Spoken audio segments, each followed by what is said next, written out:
that lives up to the saying, "You are what you eat," it's probably the giant panda. Nearly every aspect of a panda's life revolves around bamboo. Giant pandas eat, and eat, and eat. Pandas can spend more than half of each day eating. To understand why pandas eat so much, you need to look more closely at what they eat. Bamboo, a giant woody grass, is a very poor nutritional source, low in protein and high in fiber that pandas can't digest well. Yet, bamboo comprises 99% of a panda's diet. To compensate, pandas need to eat 20 to 40 pounds a day. Pandas have quite a bit in common with carnivores. A panda's digestive system is more closely related to that of a carnivore than an herbivore, which explains why they don't digest plants very well. Fortunately, they have other adaptations that help them chow down on bamboo stalks, including large, powerful jaws. When they're not eating, pandas rest, and poop, and poop. Since they don't digest bamboo very well, pandas end up passing a lot of it as waste, which unsurprisingly contains a lot of undigested bamboo bits. Pandas defecate more than 100 times a day, producing more than 40 pounds of waste. Pandas even go number 2 while they're napping. And they spend a lot of time napping as a way to compensate for their low-energy diet. Pandas have tiny cubs because of their poor diet.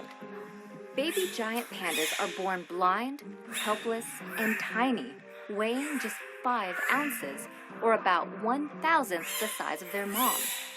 Of all placental mammals, panda cubs are the tiniest in comparison to their mother. Why so small? The mother's diet plays a role. Due to her low metabolism, a panda mother has a relatively low blood oxygen level, so the cub can get more oxygen outside the womb. Pandas' black and white fur may help them camouflage. Once again, we can look at a panda's diet to help understand why its fur is the color it is. Pandas don't store enough fat to hibernate like other bears, so they have to keep eating bamboo all year round. And since they're always roaming in search of bamboo, pandas are unable to shed their fur quickly enough to match their background like other animals can. So their black and white pattern may be sort of a compromise.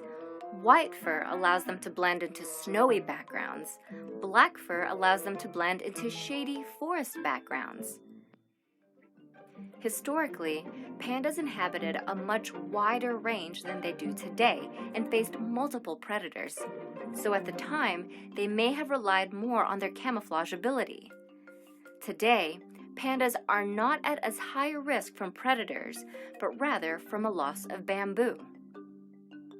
The good news is that the giant panda's conservation status was recently upgraded from endangered to vulnerable.